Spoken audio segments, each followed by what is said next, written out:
Kalau seputaran pendakian gunung itu rata-rata kita mendengar cerita itu mistis gitu.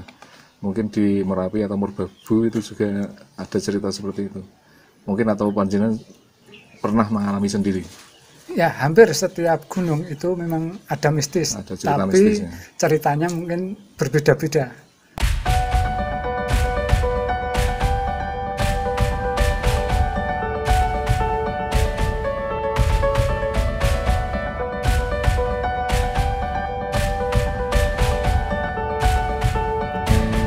Assalamualaikum warahmatullahi wabarakatuh. Para sahabat sekalian, sekarang saya berada di Selo bersama beliau Bapak Suroto. Bapak Suroto adalah pemandu pendakian gunung, baik itu di Merapi, Merbabu, ataupun di Gunung Lawu juga ya? Ya, Atau Gunung Lawu juga.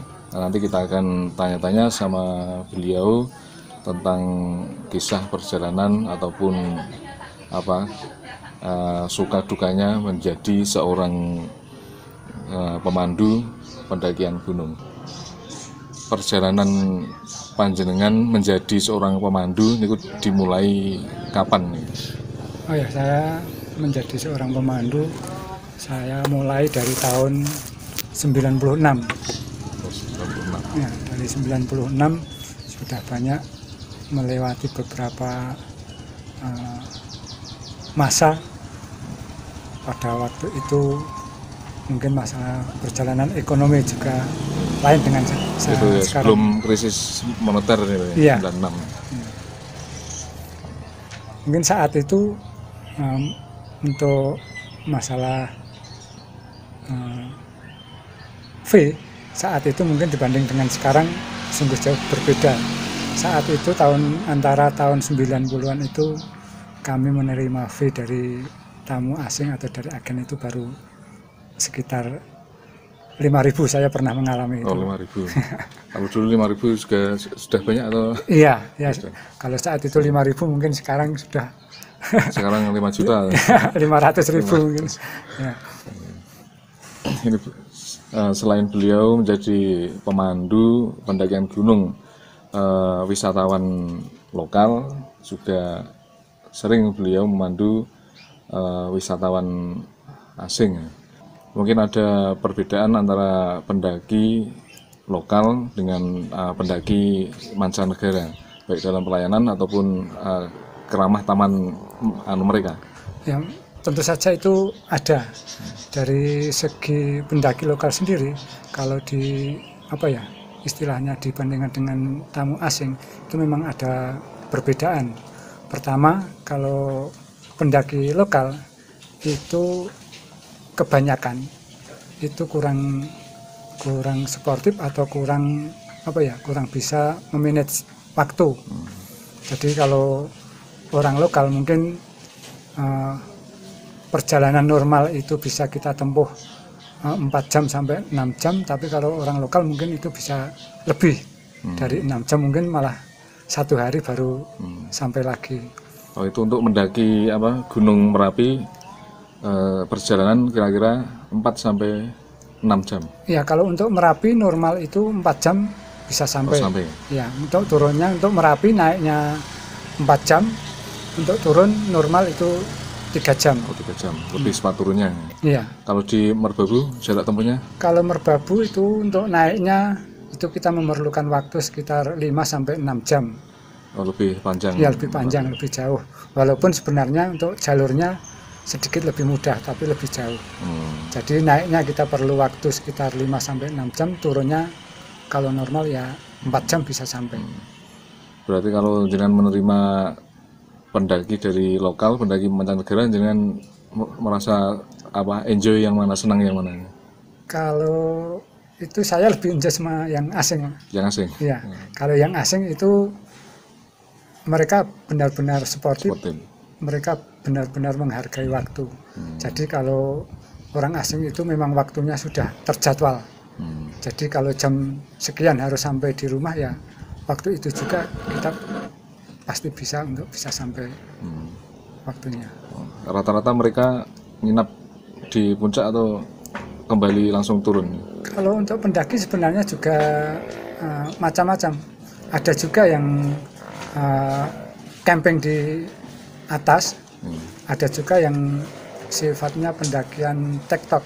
Kalau pendakian tektok itu biasanya kita berangkat jam 1 malam, nanti sampai di rumah lagi sekitar jam 10 atau jam 11 siang.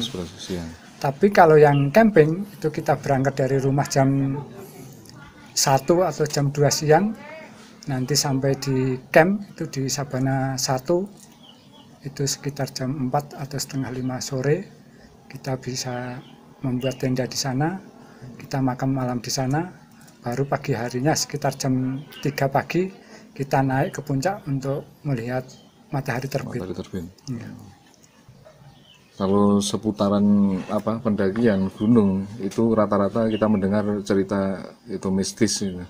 Mungkin di Merapi atau Merbabu itu juga ada cerita seperti itu. Mungkin atau panjenengan pernah mengalami sendiri. Ya, hampir setiap gunung itu memang ada mistis. Ada cerita tapi mistisnya. Ceritanya mungkin berbeda-beda. Seperti kalau di Merapi memang itu ada di yang namanya Pasar Bubrah. Pasar Bubrah. Pasar Bubrah itu ya memang kadangkala ada yang menemui saat itu ramainya seperti pasar biasanya. Padahal tidak ada wujud manusia. Iya, tidak ada orangnya. Nah, itu mistis yang ada di Merapi seperti itu. Kalau Merapi mungkin ada di Pasar Bubrah, di pos 2 itu juga ada, di pos 1 juga ada untuk tempat-tempat yang mungkin agak mistis seperti itu. Di Merbabu sendiri juga ada itu di Sabana 1 atau di Sabana 2 itu juga ada. Kalau untuk pantangan naik mungkin ada larangan? Kalau pantangan untuk yang sifatnya mistis sepertinya tidak ada. Tapi kalau mungkin himbauan itu yang sifatnya umum itu memang ada. Seperti kita harus menjaga kebersihan, kita harus juga ramah lingkungan. Seperti yang sering dikatakan kalau kita menghargai alam, tentu alam juga akan menghargai kepada kita. Setiap berapa kali seminggu panjenengan mandu pendaki ini? Kalau untuk waktu itu ada perbedaan. Kalau waktu yang dari bulan Mei sampai September itu hampir 1 minggu itu bisa 2 atau 3 kali dalam seminggu. Tapi kalau bulan Agustus pernah juga 1 minggu non-stop setiap hari naik gunung. Ya, itu sampai bulan September. Kalau setelah bulan September itu sampai sekitar bulan Mei itu memang pendatang atau pendaki menurun karena terpengaruh dengan cuaca. Ya. Berarti pas ketika musim penghujan itu pendaki sedikit, kalau musim kemarau itu lebih banyak.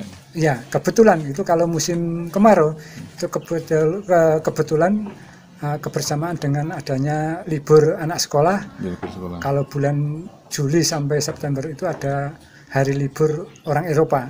Jadi orang Eropa atau Asia itu kalau bulan Juni sampai September memang banyak libur. Ya. Libur. Mungkin ada kesan-kesan yang tidak terlupakan bagi panjenengan ketika mandu baik dari wisatawan lokal maupun yang mancanegara. Ya, kalau kesan saya yang sampai sekarang masih teringat itu masalah budaya orang asing itu yang kaitannya dengan masalah kebersihan. Masalah kebersihan saya pernah itu dari bawah suruh bawa tongkat sampai puncak, setelah turun suruh manggul di pundak saya, tahu-tahu di belakang dikasih kantong plastik besar. Nah, saat itu justru orang asing yang menguti sampah dari puncak sampai di base camp itu membersihkan sampah sepanjang perjalanan. Berarti ketika turun orang asing itu menguti sampah di sepanjang perjalanan. Iya. Ditaruh di kantong plastik. Iya. Yang jenengan panggul. Iya. Dan saya sangat terkesan saat itu mereka malah mengucapkan terima kasih atas membawakan sampah yang dia punguti dan saya malah dikasih fee saat itu. Saya merasa malu sampai sekarang masih selalu teringat itu. Malah mereka tidak mengata-ngatain wah orang Indonesia jorok-jorok Ya pernah juga ada yang seperti ada itu. yang gitu. Kalau orang asing memang kalau melihat sampah sepanjang perjalanan memang mereka tidak suka. Sampai kalau habis merokok itu puntung rokoknya tidak dibuang. Puntung rokok itu masuk saku. Jadi tidak dibuang di sembarang tempat. Tidak ada membuang sampah sembarang tempat. Pernah juga ada orang asing yang mau mendaki gunung tapi suruh mencarikan gunung yang bersih dari sampah. Itu pernah juga seperti itu. Itu ada apa enggak ini? Ya, gunung yang bersih. saya tidak bisa untuk mencarikan seperti itu. Pasti setiap gunung walaupun hanya sedikit tetap ada. Mungkin kesulitan-kesulitan ketika mendaki gunung, ketika memandu itu panjenengan? Kesulitan ada beberapa macam kesulitan. Mungkin ada salah satu atau dua orang asing, mungkin dia tidak bisa berbahasa Inggris. Itu juga ada kesulitan dalam komunikasi. Dalam komunikasi itu ada. Itu kalau dengan orang asing memang ada. Seperti orang Belanda kadang ada yang tidak bisa berbahasa Inggris, tapi hanya kecil itu presentasinya. Itu kesulitan yang pertama. Yang kedua mungkin kalau dengan orang asing itu kita kesulitan dalam menentukan menu makan. Mungkin kalau kita ada order untuk menyediakan makan, mungkin kita agak kesulitan juga. Mungkin kadang ada yang vegetarian, itu seperti itu. Berarti kesulitan bahasa dan makanan ya, yang sesuai lidah orang-orang luar ini. Ya. Tapi ada juga yang kalau orang asing itu ada juga yang malah minta menunya menu tradisional yang ada di Indonesia juga pernah seperti itu. Tapi juga mereka doyan. Iya doyan juga, malah kadang sempat seperti heran dan termasuk itu lucu. Pernah juga tuh sudah kami suguhkan menu, tapi setelah sampai di meja makan mereka kok cuma lihat terus seperti itu. Ada apa sebenarnya? Tapi katanya itu termasuk unik di negara mereka tidak ada katanya seperti itu. Itu seperti apa makanannya? Itu seperti contoh kecil itu yang sebenarnya juga tidak terlalu tradisional itu. Seperti ayam penyet. Ayam penyet itu kalau di Indonesia kan ayamnya hanya kecil, tapi kalau di tempat di Asia atau di Eropa itu katanya ayamnya besar. Nah pas saat saya suguhkan menu itu cuma dilihat terus seperti itu, ternyata heran juga. Lucu ini ayam beneran apa enggak ini? Ya. Kalau kesulitan dengan pendaki lokal itu mungkin kebanyakan orang lokal itu persiapannya kurang. Peralatan ya, persiapan peralatan maupun persiapan fisiknya kurang. Jadi banyak mereka yang hanya berhenti di tengah jalan, setelah itu tidak sampai di puncak. Berarti termasuk itu kendala ini? Ya. Kendala fisik? Ya, kendala fisik dan kendala peralatan. Ya. Mungkin pernah juga ada yang sampai di Pasar Bubar atau di Sabana 1 Merbabu itu mereka merasa kedinginan. Seperti apa yang dinamakan hipotermia. Terus minta turun apa? Ya akhirnya sudah menyediakan obat-obatan. Kalau obat-obatan kami selalu bawa. Ya, seperti P3 setiap naik pasti kami membawa. Untuk makanan khas dari Selo sendiri?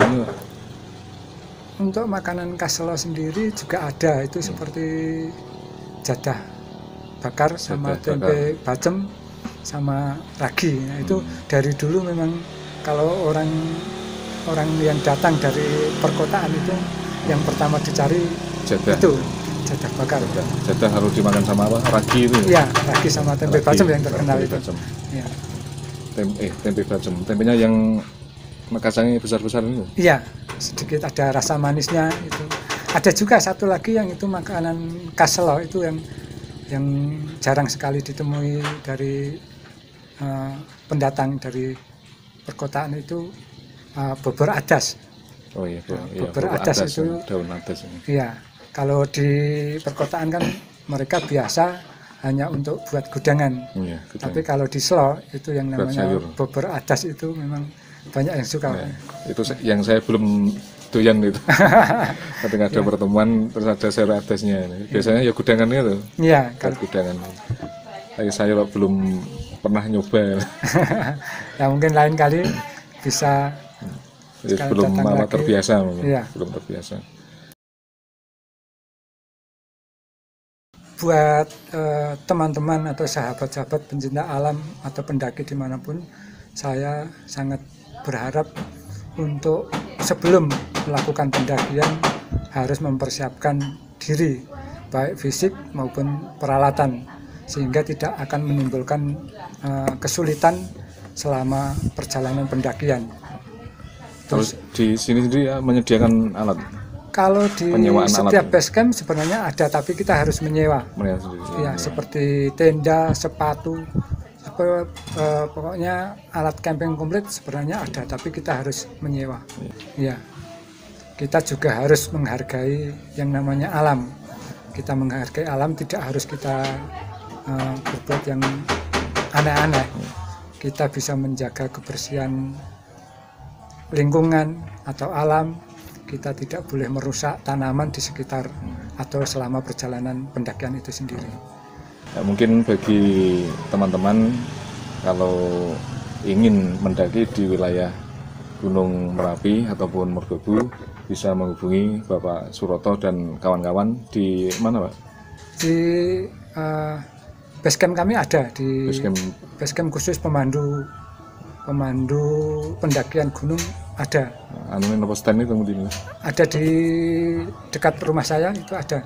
Tempat saya juga untuk transit para wisatawan asing atau pendaki itu. Atau langsung hubungi Facebook beliau Pak Suroto Sebi. Ya. Suroto Sebi atau nomor teleponnya nanti saya tulis di video ini.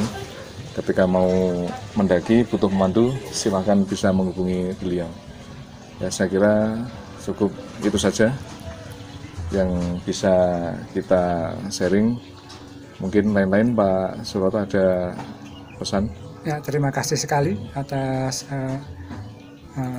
percakapan hari ini. Mungkin kedepannya bisa untuk